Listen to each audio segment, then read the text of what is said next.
Well, Governor Bob Ferguson is not on board with the latest income tax proposal coming out of Olympia, but he says he is optimistic legislators can come up with a deal that he will support before the end of the session.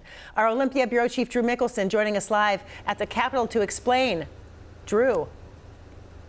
Joyce, the governor supports this idea of an income tax on millionaires, but he just wanted the Senate's version that passed yesterday to have more tax breaks. So now as the bill heads over to the House, he's offering up some suggestions to legislators who want to get his signature.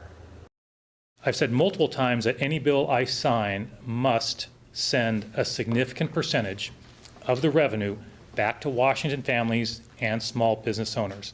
We are not there yet, and we are still not close to being there. For Governor Bob Ferguson to sign an income tax into law, he says he needs to see more tax breaks along with it. He's suggesting eliminating the sales tax on diapers, creating 5 sales tax holidays in the state.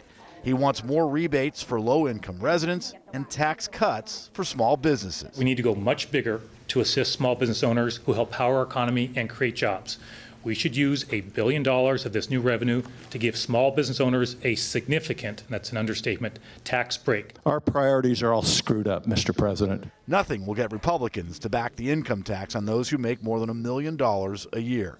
Senate Republicans failed to kill it Monday, and now it heads for another fight in the House. Of course, our goal over here in the House is that that bill dies in the House this year, and we'll do everything that we can to stop it. If there's an appetite to change a quote-unquote regressive tax system, you cut taxes for the people who can least afford it. You don't just keep adding taxes and layering them on. While Governor Ferguson has his concerns, he expects the legislature to get him a bill he can sign. I remain optimistic that we'll get this millionaire's tax done.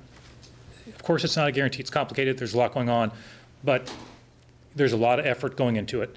And while we may not be exactly on the same page yet on some key details, I think there's still plenty of time. That would have to happen in the next 3.5 weeks. The session is scheduled to end on March 12th.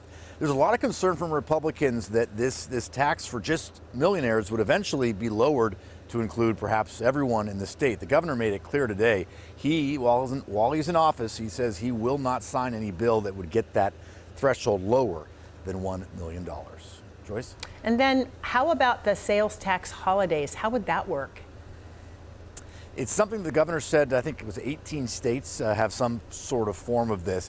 He would have 5 dates set on the calendar, maybe a 3-day weekend and a couple of 2 days here, where anything you buy under $1,000, there wouldn't be any sales tax associated with that. He says that would be a nice boost to the middle class here in the state. An interesting concept, too. Drew Mickelson in Olympia tonight. Thank you.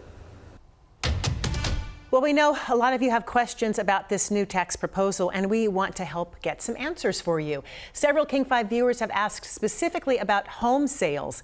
Michael asked, how are home sales handled or taxed under the proposal? Many houses in our state are worth more than $1 million. Well, as the bill is currently written, only households that earn more than $1 million in annual salaries would be impacted. That means that real estate holdings or investment accounts would not be part of that designation.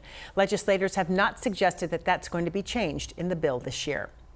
So if you have a question about the so-called millionaire's tax proposal, you can send us your questions. Email them to ask@king5.com, and we will work to get you answers.